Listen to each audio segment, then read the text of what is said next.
Hello and welcome to episode number 303 of the Launch Lounge podcast. There's one thing that separates 2K launches from 200K launches, and it's not your sales page, your email list size, or even your offer. Most course creators are missing this completely. I know because I was one of them when my first course made a whopping $2,000 and I almost quit my entire business. But then I discovered the framework that changed everything. The same framework my clients use to consistently hit 150K plus in their launches. Today I'm sharing exactly what that foundation is and how to build it into your business, even if you're just getting started. This could be the episode that changes everything for you, so stay tuned.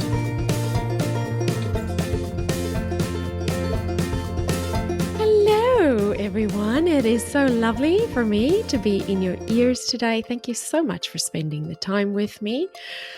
It was my birthday on Friday and I turned 45. I'm 45 now and I am so grateful that I am not 35. I made my very first video blog the day before I turned 35. And if you search very, very, very dusty corners of the internet, you can still find that video where I talk about it being the eve of my 35th birthday and the beginning of a new era, the era of video blogging. I did love video blogging. I should get back to video blogging. But what I'm here to say is happy birthday to me. Also, wow. 10 years makes a big difference in a business and in maturity and in learning a bunch of stuff. And also I wouldn't trade.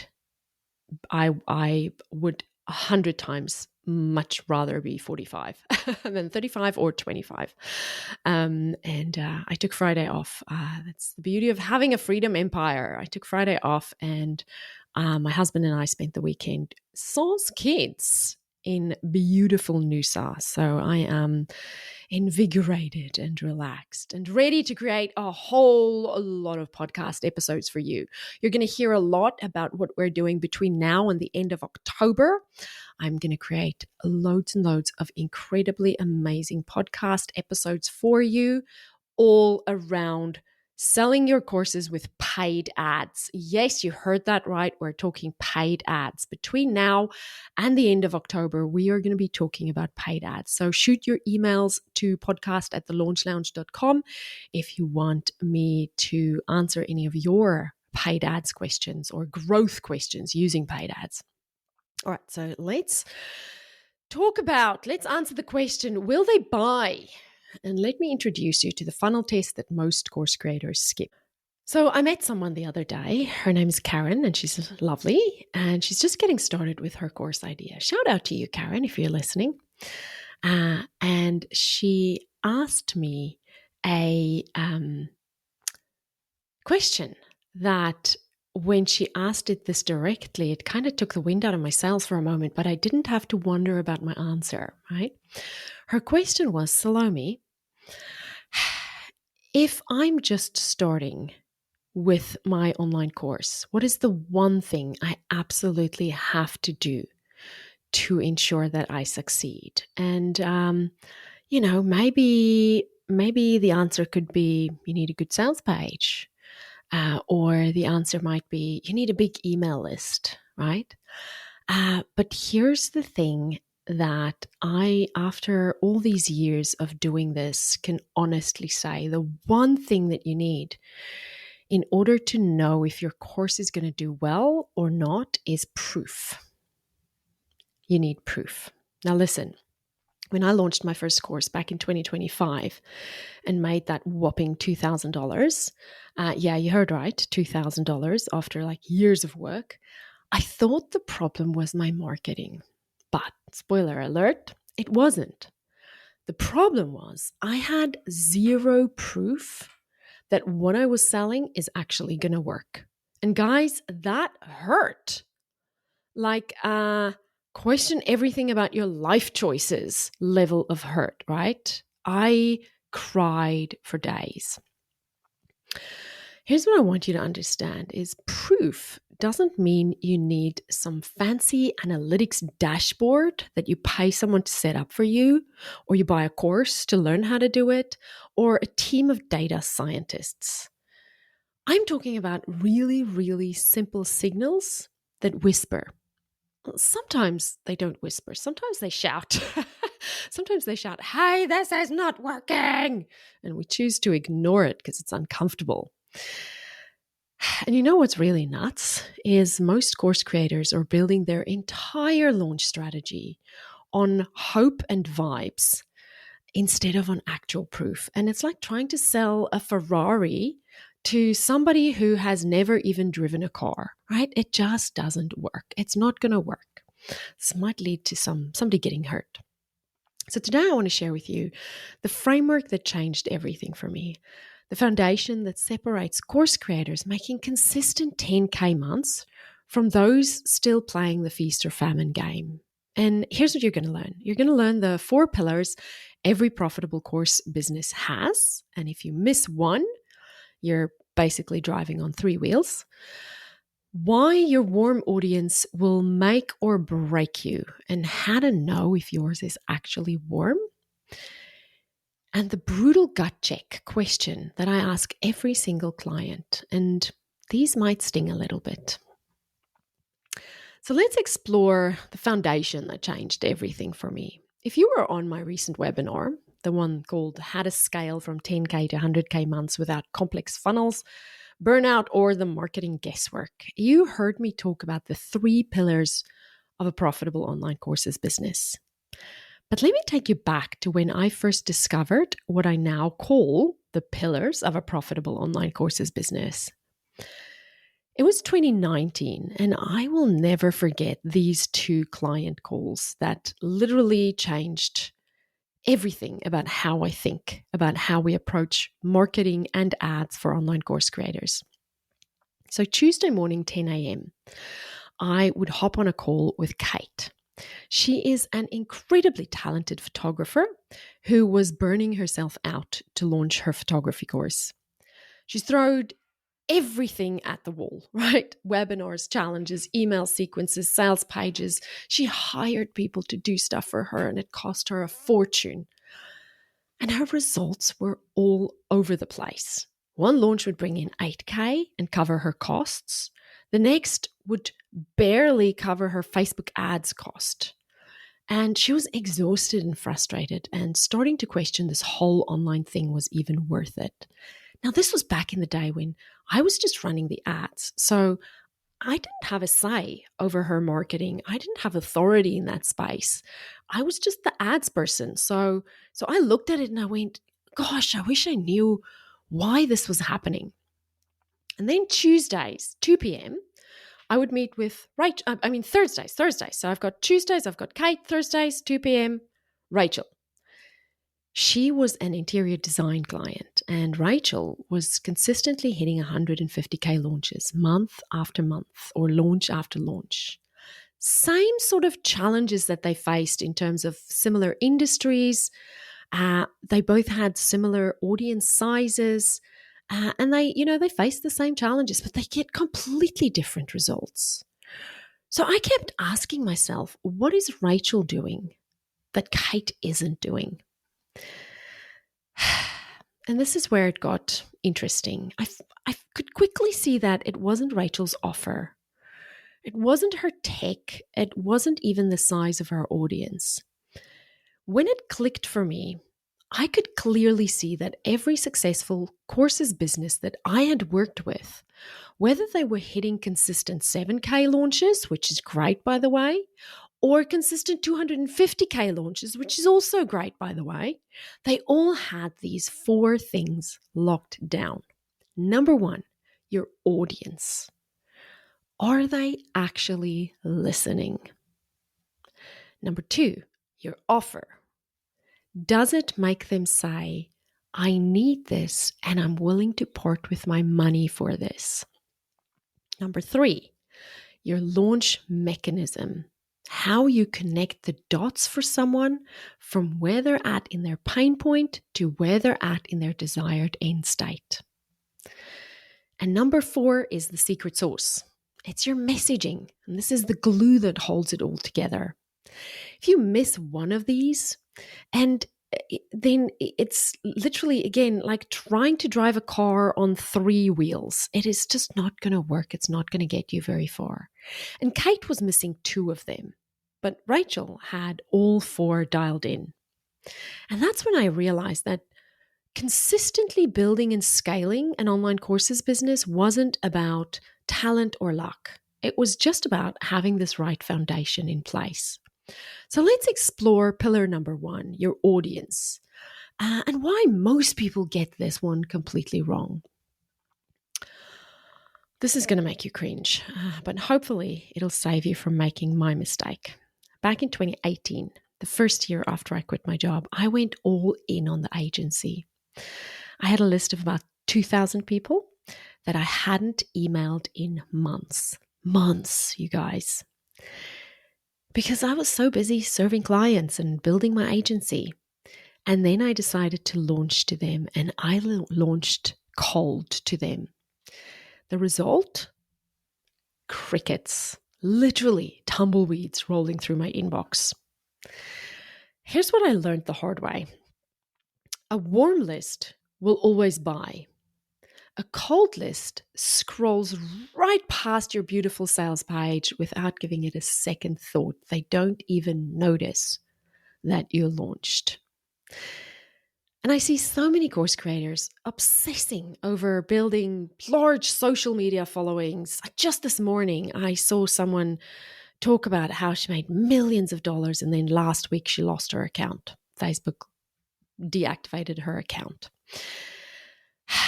And I just go, oh, that poor girl's entire income is reliant on that Instagram account, and it gives me anxiety.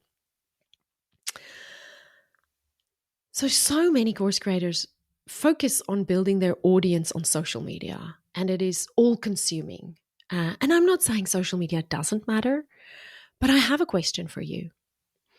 When was the last time you posted a call to action on your social media to sign up for your lead magnet?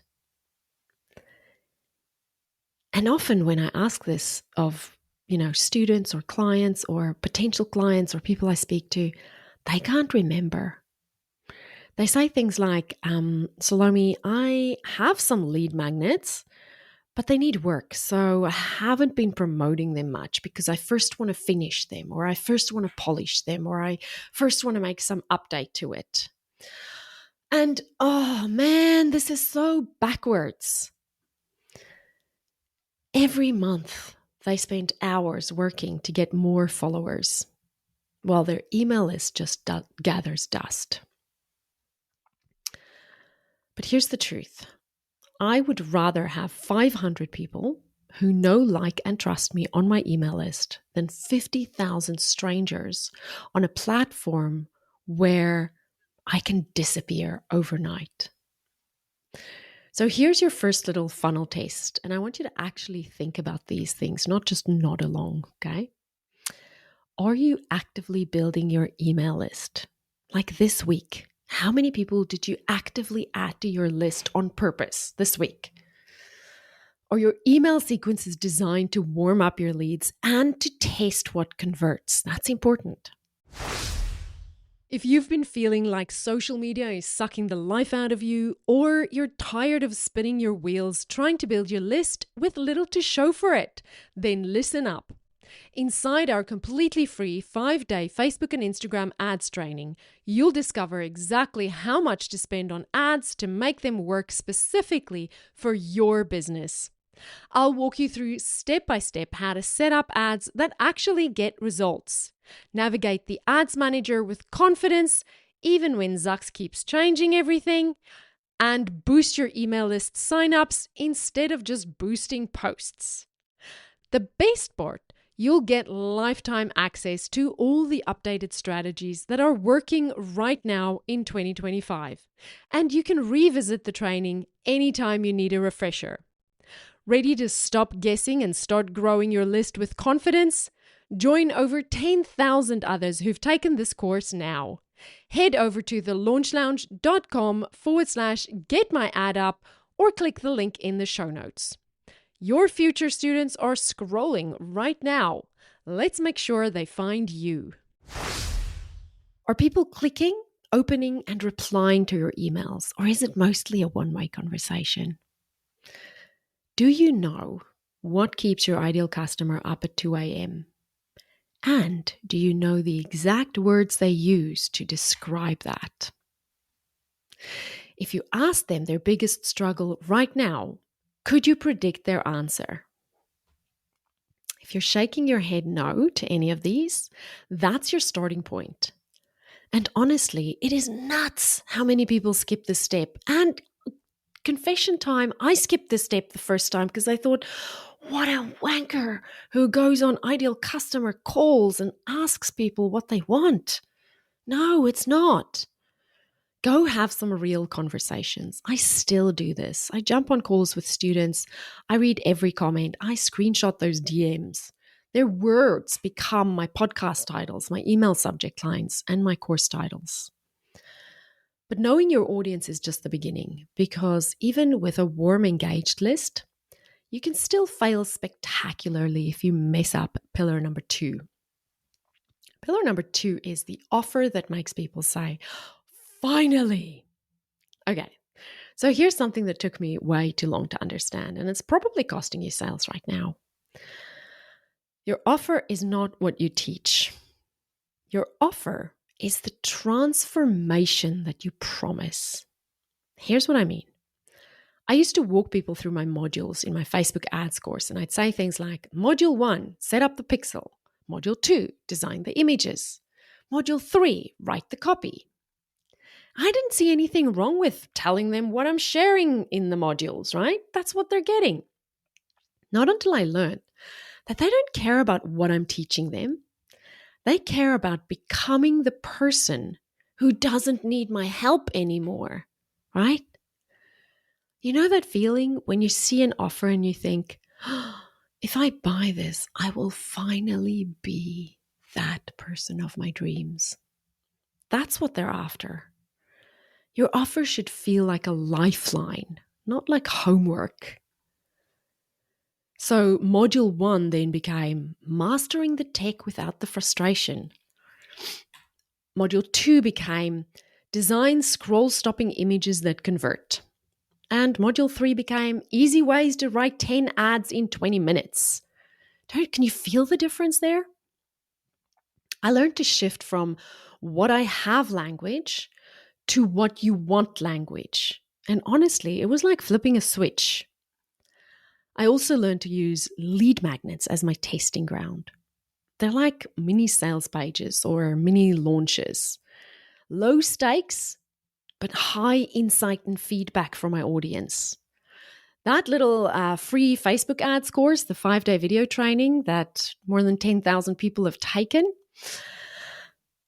that one told me exactly what my audience was hungry for. And it's free training that teaches you how to set up ads. It's better than anybody else's lead magnet, and I still sell A-lister off the back of it. So here's my shortcut for offer validation. Grab all your testimonials, your DMs, your survey responses, drop them into ChatGPT and ask, what pain points keep showing up? And then look for the patterns, that recurring frustration. That is your golden ticket. If you can nail that and you can use their language, you'll see your offers convert better. Remember, urgent plus specific equals magnetic. If your offers feel meh to you, imagine how your audience feels. Now let's move on to pillar 3, testing your launch mechanism's effectiveness. And I use the word launch mechanism, but it's really just a fancy way of saying funnels. Now here's where Kate really struggled and where I see most course creators completely overthink things. How do you know if you need a webinar, a challenge, a video series, a bootcamp, or a low-ticket offer? I see so many people Jump from webinar to video series to challenge to bootcamp to this to that to the other thing because it's the flavor of the month and it's what whoever they're following at the moment is doing. And it just becomes an exercise in reinventing the wheel, right? Here's the thing nobody tells you. Your launch mechanism should match your offer's price point. And more importantly, the level of trust your audience needs to invest in you and your solution. So think about it. You don't marry someone off of a coffee date, right? Well, unless you're in a really bad reality TV show. Same with course sales. The bigger the investment, the more your audience needs to feel confident about you before they'll say yes. And here's my rule of thumb. If your course price is under $400, a killer email sequence with a solid sales video might be enough. People can make a decision pretty quickly. 400 to 1,000, now you need some face time. Try a webinar, a masterclass, a mini challenge, a bootcamp, a 4-part video series, and see which one works and stick to one. Don't flip-flop. If your offer is more than $2,000, this is starting to become some serious money. You need the full courtship. Webinar, maybe with a bootcamp, even with some one-on-one calls. They need to really know you can deliver for them. The key is matching the mechanism to the investment level. Don't try to sell a $3,000 course with just an email sequence, and don't overcomplicate a $97 offer with a 5-day challenge. And please, please do live launches before going evergreen. I know evergreen sounds sexier. We're going to unpack that really soon in another episode. But live launches are like a laboratory. Laboratory. I've been spending too much time with Americans. I'm saying laboratory. It's a laboratory. Building an evergreen funnel without live launching first is really like trying to perfect a recipe that you've never actually cooked. You need to cook that thing first, right? You discover in real time what confuses people, what objections they have, and what language makes them nod and matches their desires and makes them go, yes. So here are the numbers that actually matter. And this is what separated Rachel from Kate more than anything else. You have to track what's actually working. I used to have a coach who said, what you measure, you treasure. And honestly, if you can't measure it, you can't improve it, period. So these are some of the most important numbers to track. Email open and click rates. Every single email. Webinar attendance. Sign-ups versus show-ups. There's a big difference. You need to know if they're showing up, because how will they buy if they don't show up? Sales page conversion rates. Did you know that a 1 to 2% sales page conversion rate is good? Most people are shocked when I tell them that. Where your sales are actually coming from. Is it coming from your paid ads where your dollars do most of the work, or from your organic social where your energy does most of the work?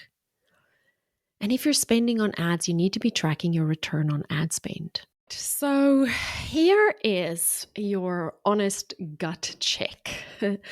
And this one might sting a little bit. We've covered Rachel's secret formula, but now I need you to be brutally honest with yourself, because knowing the pillars is one thing, but actually implementing them is a whole nother kettle of fish. I'm about to ask you 3 questions that honestly made me squirm when I first asked them of myself back in 2016.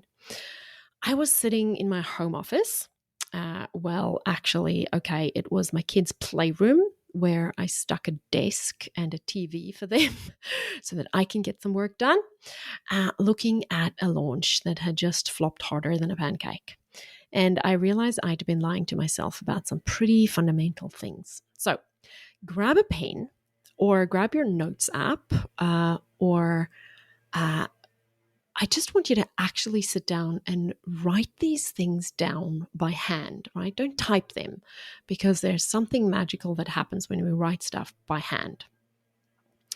And if you're anything like me, you will have a favorite spot where you sit with your journal and you light a candle and you play some binaural beats and work your way through these questions.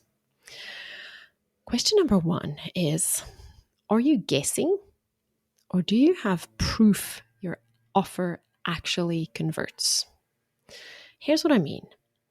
Can you point to actual evidence that people want what you're selling? Not just my friends tell me it's a good idea or I saw someone else do it successfully. I'm talking about your proof that you've gathered from testing things.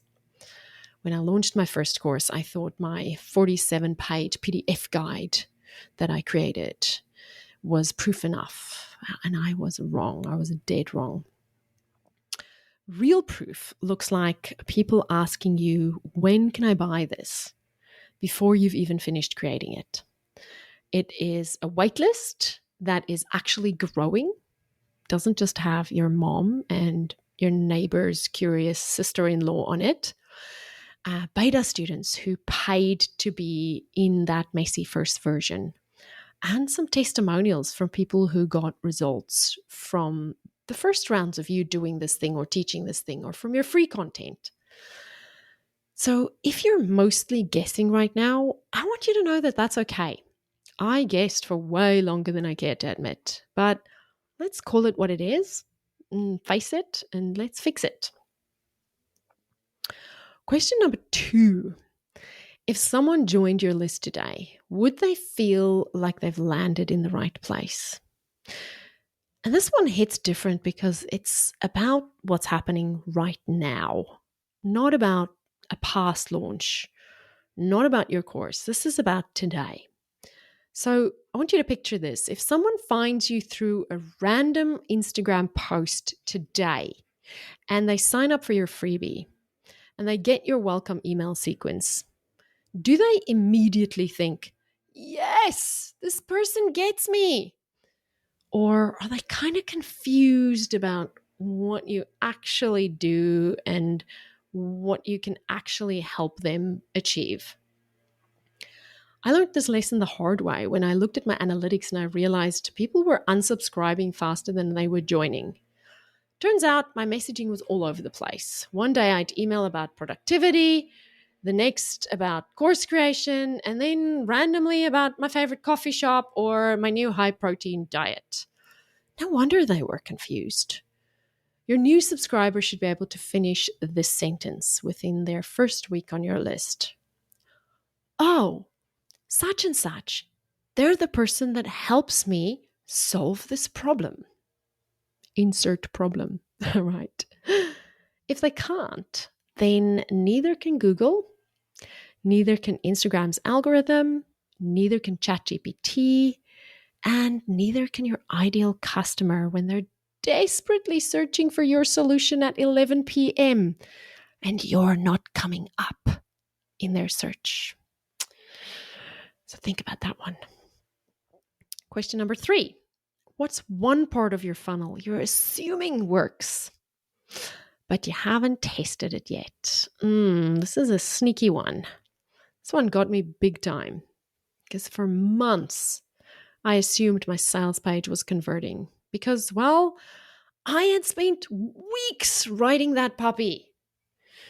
And I paid a really expensive designer to design it for me. But I never actually split test headlines, never tracked where people were dropping off, and never asked anyone why they didn't buy. Turns out my call to action button was buried so far down that page that most people never even saw it. And 3 months of low conversion rates, or why are the ads not working, was solved by moving a button. So face palm moment right there, right? So here's a few common things that we assume but barely taste. Number 1, your email subject lines. Are people actually opening your email subject lines? Do you know what works better than other things when you're writing subject lines? Your sales page headlines. Do they stop people in their tracks and make them finish reading the page? Our webinar titles, do they sound exciting and like something that your ideal customer really wants? Or do they sound like something that you really want to teach? Our pricing, is it confusing? Do we have too many options? Is it unclear? Did you test it? Maybe it's too low. And our checkout processes. How many steps do they have to follow before they actually buy? Do they need all those steps? Here's the thing about assumptions, right? You know what the thing is about assumptions. Yeah, it's not that thing. It's the other thing. The other thing about assumptions is that they're uncomfortable. Testing is uncomfortable because you might discover that you've been wrong. But I would rather be uncomfortably right than comfortably broke. And I hope you are with me on that one. All right, so what are we going to do about this? Here's what I want you to do. Don't just nod along and move on. Seriously, I have seen too many talented course creators stay stuck because they treated this podcast like a Netflix show. It's entertaining, but it's not actionable. And you guys know that I love it when you tell me I'm funny, but I'll tell you what I love even more. I love it even more when you tell me I helped you get unstuck and made some money. So, okay, after this episode, you're going to hit pause. You're going to sit down seriously and pick one of these things to do today. Write the answers in your journal. The physical kind, remember, with the hand where we write the old-fashioned way, so that these things can start developing in your brain as well. Or create a memo for yourself, walking through each of these questions. Sometimes I do this while I walk Odie, and I think my neighbors think I'm losing it. Or text your business bestie and work through these questions with them together. Or just create a voice note for yourself, for your future self to listen to, so that you remember, oh yeah, I got to go back and test that thing. The format doesn't matter, but what matters is that you get brutally honest with yourself. And hey, if you're feeling brave, which I hope you are, I want you to share your biggest ouch moment from these questions with me at podcast@thelaunchlounge.com. Sometimes admitting that we don't know is the first step to figuring it out. When I first asked myself these questions, 2 out of 3 of these questions were basically, I have no idea. It felt awful in the minute, but it was also the beginning of everything changing. Here's what I want you to know. You don't need to be the biggest or the fanciest or the one with all the tech nailed. You just need proof. And proof comes from testing, because the only people that matter are the people that are going to buy your course. And if they say, we love it, it's good enough, then go with it. Your course idea is good. Your expertise is real. And your desire to help people is genuine. But good intentions don't pay the bills, and it does not change other people's lives at scale. Proof does. When you build your funnel on real data, not hope, not vibes, you stop second-guessing yourself. You stop flailing and you start moving with confidence. You are building something real, something sustainable, something that can grow with you. And this is the foundation of your freedom empire. So give it the respect to test it, then tweak it so that you can trust it. And then scale the hell out of it. You've got this. Join me again on Thursday when I am going to be sharing the first in a series of case studies from real clients. Thursday's episode is episode number 304, called 2.8 ROAS and Daily Sales. Evergreen funnel breakdown. And you are going to find out how one of our clients are making sales every single day, and it's adding up to $250,000 in a year. So join me again on Thursday. Bye. If you're loving what we're covering today, I've got something special for you. Right now, and for a limited time, I'm creating exclusive bonus content for every single episode that goes way deeper than what we can cover here on the show. Think actionable worksheets, behind-the-scenes insights, and the tools I actually use to get these results. It's completely free, but it's only available to my email subscribers. If you want to get more actionable help and dive even deeper with me, the only way to get it is to sign up. Head to thelaunchlounge.com/podcast-freebie right now to grab today's bonus content and never miss future episodes' exclusive materials.